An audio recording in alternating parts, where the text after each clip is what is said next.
Hi hello friends, नमस्ते, आदाब, सत श्री अकाल, अस्सलाम वालेकुम। कैसे हैं आप सब? आई होप आप सब बहुत अच्छे होंगे। मैं भी बहुत बढ़िया हूँ। तो friends, welcome back to my YouTube channel. तो दोस्तों, आज हम जिस वीडियो पर रिएक्ट करने वाले बहुत ही इंपॉर्टेंट वीडियो है, तो प्लीज़ वीडियो को एंड तक देखिएगा। तो दोस्तों, आप सबको पता है कि अजमेर दरगाह आजकल न्यूज़ में बनी हुई है, सुर्खियों में बनी हुई है। और न्यूज़ सुर्खियों में बने रहने का कारण भी एक बहुत ही मतलब बोल सकते हैं कि राजनीतिक है या फिर धार्मिक है, कैसा है वो आप ही बताइएगा। लेकिन कारण ये है कि अजमेर दरगाह को जो है जाँच के लिए कहा गया है। अजमेर दरगाह में मतलब कुछ लोगों ने ऐसा दावा किया है कि अजमेर दरगाह के गर्भगृह में मंदिर है। जिस तरह से बारबरी मस्जिद को मंदिर में तब्दील किया गया, ठीक वैसे ही कुछ लोग कह रहे हैं, कुछ अंधभक्त कह रहे हैं कि हम भई यहाँ पे भी जो है जल चढ़ाएँगे और हम यहाँ पे भी बाबा का मंदिर बनाएँगे। आप मंदिर बनाओ अच्छी बात है, बट जो चीज़ इतने सालों से वहाँ पर है, उस चीज़ को खोद के, उस चीज़ पे जाँच करके फालतू में ये चीज़ें करना मतलब फालतू में बोल सकते हैं कि मतभेद करना और दंगे-फ़साद वाली चीज़ें करना, लोगों को उकसाना जानबूझ के, ये मुझे नहीं लगता कि कहीं तक भी ये सही चीज़ है। तो आज आपको वीडियो में दिखाया जाएगा कि किस तरह से मतलब उन लोगों को सज़ा खुद अल्लाह ने दिया, खुद गरीब नवाज़ ने सज़ा दिया, जो लोग गरीब नवाज़ के दरगाह पे उँगली उठाने चले थे, जो चले थे अजमेर दरगाह को तबाह करने, आज वो खुद तबाह हो रहे हैं। कैसे तबाह हो रहे हैं आप जानेंगे इस वीडियो में। फ्रेंड्स, ये वीडियो मैंने ली है मारूफ रज़ा खान जी की चैनल से और इस वीडियो का ओरिजिनल लिंक भी आपको डिस्क्रिप्शन बॉक्स में मिल जाएगा। तो चलिए दोस्तों, अब हम इस वीडियो में देखेंगे और इस वीडियो का टाइटल है चले थे अजमेर दरगाह पर हमला करने और खुद ही अक्ल ठिकाने लग गई। तो चलिए दोस्तों देखते हैं। मोहतरम दोस्तों, बुजुर्गों, बच्चों, नौजवान साथियों, इस्लाम की पर्दानशीन ख़वातीन उम्मत, अस्सलामु अलैकुम व रहमतुल्लाहि व बरकातहू। एक कहावत आपने सुनी होगी कि बिल्कुल, अल्लाह की बिल्कुल, लाठी में आवाज़ नहीं होती, अल्लाह की लाठी बिल्कुल। बेआवाज़ होती है। ये कहावत है। ये सोशल मीडिया पर एक खबर बड़ा तेज़ी से गर्दिश कर रही है, जो विष्णु गुप्ता के ताल्लुक से, जो ख्वाजा हिंदी के राजा ख्वाजा मोइनुद्दीन चिश्ती रहमतुल्लाह अलैह की दरगाह को लेकर के जिसने याचिका दर्ज की थी ना, विष्णु गुप्ता नाम के एक व्यक्ति ने अजमेर मोहल्ला में जिसने याचिका दर्ज की थी, जो अर्जी दर्ज की थी ख्वाजा गरीब नवाज की दरगाह की सर्वे के ताल्लुक से। तो एक सोशल मीडिया पर बड़ा तेजी से ये खबर गर्दिश कर रही है कि उस विष्णु गुप्ता के बेटे को कैंसर बता दिया डॉक्टर्स ने। अल्लाह जाने झूठी खबर है या सच्ची खबर है, लेकिन मैं चंद बातें करना चाहता हूं इसके ताल्लुक से। समझ लें आप, अल्लाह जालिम को मोहलत देता है, जालिम को बिल्कुल, मोहलत देता है। देखिए, इस दुनिया में न जाने कितने मज़ाहिब के लोग रहते हैं। इस दुनिया में कोई हिंदू, मुस्लिम, सिख, ईसाई, बौद्ध, जैन, जाने कितने धर्म है। सबके पहनने ओढ़ने के तरीके अलग, सबके खाने पीने के तरीके अलग, रहन सहन सबका अलग अलग है। लेकिन जितने भी ये बंदे हैं इस दुनिया में, जितने भी बंदे, वो सब अल्लाह वहदहू ला शरीक के बंदे हैं। हमारा खालिक सिर्फ और सिर्फ एक ही है। कुल हुवल्लाहु अहद अल्लाहुस समद लम यलिद वलम यूलद वलम यकुल लहू कुफुवन अहद, जिसकी शान है। न जाने कहाँ लग गया ये आदमी, कोई कुछ करने लगा, कोई कुछ करने लगा, कोई पत्थरों को पूजने लगा, कोई आग को पूजने लगा, कोई इंसानों को ही पूजने लगा, कोई कुछ पूजने लगा। लेकिन इसके बावजूद अल्लाह तबारक व तआला रिज़्क़ के दरवाजे बंद नहीं करता। क्यों? मोहलतें देता है। वो मोहलत देता है वो बंदे को, और कभी कभी ऐसा भी होता है मोहलतें देने के बाद भी बंदा नाफरमानी पर नाफरमानी करता रहता है, नाफरमानी पर नाफरमानी करता रहता है, तो फिर उसकी पकड़ बड़ी सख्त है। इन्ना बत्श रब्बिका लशदीद, उसकी पकड़ बड़ी सख्त है। आपको मालूम होगा, फिरौन को कौन नहीं जानता। एक आम खानदान का एक बच्चा जगह जगह धक्के खाए, तिजारत की, फिरता रहा, आखिर एक दिन मिस्र का राजा बन गया। उसके बाद पूरी दुनिया पर देखते ही देखते उसकी हुकूमत हो गई, और फिर उसने खुदाई का दावा कर दिया। जब उसने खुदाई का दावा किया ना, तो कहद साली पड़ गई, पानी सूख गया, नदियां सूख गई, दरिया सूख गए, दरिया नील तक सूख गया। लोगों ने कहा, भाई तुम तो खुदा हो, बारिश करवाते क्यों नहीं? पब्लिक जमा हो गई। अवाम ने कहा कि तुम तो खुदा हो, बारिश क्यों नहीं हो रही है, करो इंतजाम पानी का। तो क्या किया, रात के सन्नाटे में ये निकल गया घर से अपने और पहुंच गया दरियाए दजला पर। वहां जाकर पेशानी रख दी इसने अपनी, और रोने लगा, गिड़गिड़ाने लगा, ए रब्बे ज़ुल जलाल माफ़ कर दे। तौबा करने लगा, तौबा की इसने, मुझे माफ़ कर दे, मैं जानता हूँ तू ही मेरा खालिक है, तू ही सबका मालिक है, तू ही सबका खालिक है, मैं नहीं हूँ खालिक मालिक, तू खालिक है।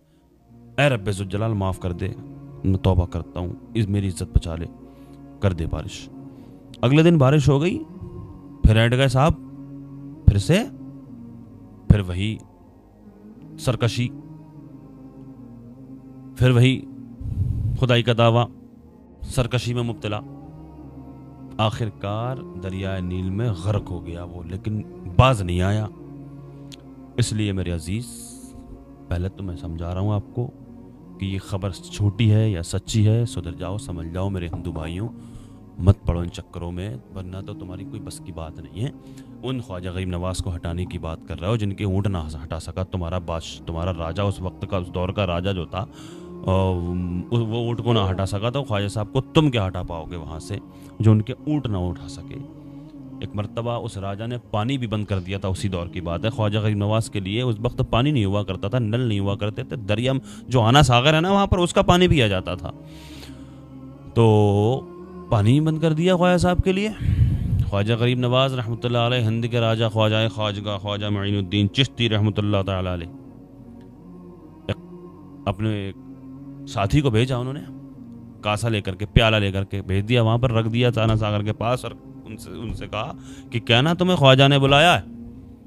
ऐसा ही हुआ, उन्होंने कहा कि साहब ख्वाजा साहब ने बुलाया है। एक तूफान उमड़ करके आ गया पूरे अना सागर पर, वो सारा का सारा पानी उस कासे में समा गया, अना सागर सूख गया। अब बताइए था, इतने बड़े कासे में वो पानी भर दिया, फिर रहे साहब ढूंढते हुए बाबा कहाँ हैं, बाबा कहाँ हैं, बाबा कहाँ हैं। इसलिए अगर ऐसा नहीं भी हुआ है तो तौबा कर लो, माफ़ी मांग लो ख्वाजा गरीब नवाज से जा करके, बिछड़ू भाई। और हम दुआ करते हैं अल्लाह ना करे आपके बेटे को कौन सा कैंसर हो, किसी के बच्चे को भी कैंसर हो, हम दुआ करते हैं। लेकिन इसके साथ साथ, इससे पहले हम ये दुआ करते हैं कि अल्लाह पाक हिदायत अता फरमाए, अल्लाह पाक समझ अता फरमाए। तौबा कर लो अल्लाह की बारगाह में, ये अल्लाह के महबूब मुकर्रब बनते हैं, अल्लाह तबारक व तआला चकना चूर कर देता। अल्लाह पाक खुद फरमाता है, हदीस कुदसी है, हम पहले ही कह चुके थे कि ख्वाजा साहब खुद ही देख लेंगे, अब हमें सुकून मिल गया, ख्वाजा गरीब नवाज खुद ही देख लेंगे। अब वही हुआ ना, हमने अभी पहले वीडियो बनाई है इस पर, तो इसलिए हमने कहा था ख्वाजा गरीब नवाज खुद देख लेंगे। तो अगर ये खबर सच्ची भी है तब भी तौबा करें आप, अगर झूठी भी खबर है तो हम तो यही कहते हैं अल्लाह करे झूठी खबर हो, लेकिन ये दुआ करते हैं इससे पहले अल्लाह तुम्हें हिदायत अता फरमाए, तुम तौबा कर लो जा करके अल्लाह के बुजुर्गों से, अल्लाह के वलियों से। अल्लाह तबारक व तआला खुद इरशाद फरमाता है कि जो मेरे वलियों से पंगा लेता है तो मैं उसके लिए, जो मेरे वलियों से दुश्मनी रखता है, जो उलझता है, तो उनके लिए मैं खुद ऐलान जंग करता हूँ, उनके खिलाफ मैं ऐलान जंग करता हूँ। ये हदीस कुदसी है, इसलिए तौबा करिए, अल्लाह की बारगाह में दुआ है, अल्लाह पाक आपको समझ अता फरमाए, हिदायत अता फरमाए। अल्लाह पाक दुनिया के तमाम मुसलमानों की इज़्ज़त व आबरू की, जान और माल की हिफाजत फरमाए। अल्लाह पाक हमारे ईमान व अक़ाइद की हिफाजत फरमाए। जो बीमार हैं अल्लाह पाक उनको शिफा अता फरमाए। खुसूसियत के साथ अभी जितने भी लोग इस वीडियो को देख रहे हैं, हम सब में से कोई भी अगर बीमार है, कोई भी अगर किसी भी मर्ज़ में मुब्तला है, हम सब के अज़ीज़ व क़ारिब मुहब्बीन मुताल्लिक़ीन अहबाब सबको जुमला अमराज से शिफा याबी अता फरमाए। जो बेकसूर मुसलमान जेलों में कैद हैं उनको अल्लाह पाक बाइज़्ज़त रिहाई अता फरमाए। जो बेजा मुक़द्दमाबाज़ियों में फंसे हुए हैं उनको उससे छुटकारा नसीब फरमाए। अल्लाह तबारक व तआला हमारे ईमान व क़ैद की हिफाजत फरमाए। अल्लाह पाक मदारिस, मसाजिद, खानकाहों की हिफाजत फरमाए। अल्लाह पाक दुनिया के तमाम मुसलमानों की इज़्ज़त व आबरू की, जान और माल की हिफाजत फरमाए। जिन भाइयों बहनों ने कमेंट्स के ज़रिए दुआओं की दरख्वास्त की है, अल्लाह पाक सब की जुमला परेशानियों को दूर फरमाए। आमीन या रब्बल आलमीन। अस्सलामु अलैकुम व रहमतुल्लाहि व बरकातुहू। तो दोस्तों देखो, अभी ये न्यूज़ सच है या नहीं, मतलब कि जिन्होंने केस किया उनके बेटे को कैंसर हुआ या नहीं, ये तो पता नहीं। लेकिन भगवान करे कि ये न्यूज़ सच में झूठी हो, क्योंकि अच्छी बात नहीं होती कि किसी को भी ये चीज़, ये बीमारी या कुछ कोई भी बीमारी लगे। हम नहीं चाहेंगे कोई हमारा दुश्मन भी तो उसे भी ये चीज़ हो। लेकिन अल्लाह सच में उनको हिदायत अता फ़रमाए और उनको मतलब अक्ल बख्शे इतनी कि वो अपना जो है ना अक्ल यूज़ करें, अपना ब्रेन यूज़ करें, दिमाग यूज़ करें और जाके अल्लाह से अभी भी जाके ना गरीब नवाज़ से माफ़ी माँगे और शायद उनको माफ़ कर दें अल्लाह। तो अभी भी बहुत देर नहीं हुई है, थोड़ा टाइम ही हुआ है।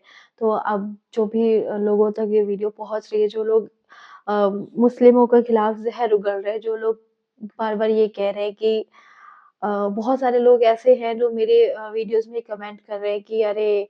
हम तो वहाँ पे जाके मतलब दरगाह को तहस-नहस कर देंगे, तोड़ देंगे और वहाँ पे हम जो है मंदिर बनाएँगे, जल चढ़ाएँगे, हमारे बाबा आएँगे। तो मैं वो कह रही हूँ बाबा तो ये भी है ना।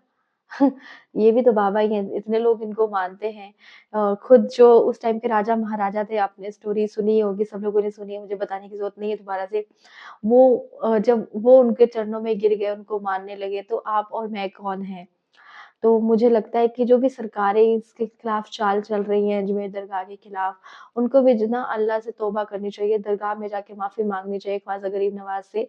और बस मैं यही कहूँगी कि बाकी जैसी करनी वैसी भरनी तो रहेगी ही, जैसा करोगे वैसा भरोगे।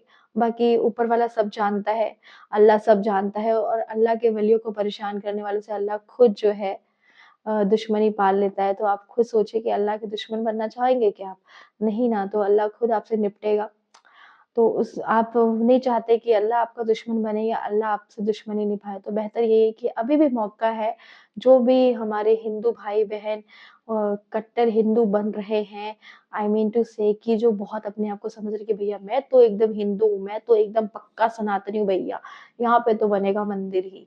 तो मैं उनसे यही कहना चाहूँगी कि 800 साल पुरानी वो दरगाह है, ना जाने हमारे कितने हिंदू राजा-राजाओं ने भी, राजपूतों ने भी मतलब ख्वाजा गरीब नरव न न ख्वाजा जी पे जो है ना माथा टेका है। न जाने कितने हमारे बड़े-बड़े राजाओं ने जाके वहाँ पे माथा टेका है। तो मैं और आप कौन होते हैं? तो प्लीज़ सरकारों के बहकावों में मत आइए दोस्तों, ये सरकारें जो है ना ये आपको बहका रही हैं। मेरी बात मानिए ना तो ये आपको धर्म के रास्ते पे चलने देंगी, ना कर्म के रास्ते पे चलने देंगी। ये सिर्फ़ आपको जो है ना बस मारने-काटने के रास्ते पे लेकर जा रही है। तो मेरी बस यही आप लोगों से रिक्वेस्ट है कि प्लीज़ इनकी बात मत सुनिए, अपने दिमाग यूज़ कीजिए और अपने दिमाग से काम लीजिए, ठंडे दिमाग से सोचिए, तो सोच के देखिए यार कि इतने सालों से दरगाह थी, वहाँ पे अचानक से कहाँ से मंदिर निकल आएगा, सोचने वाली बात है। बाकी बस वीडियो अच्छी लगी हो तो प्लीज़ लाइक एंड शेयर करके जाइएगा और ऐसी वीडियोज़ के लिए हमारे साथ बने रहिए। अब हम आपको मिलेंगे नेक्स्ट वीडियो में, तब तक के लिए अल्लाह हाफ़िज़, दुआओं में याद रखिए। जय भारत, जय हिंद।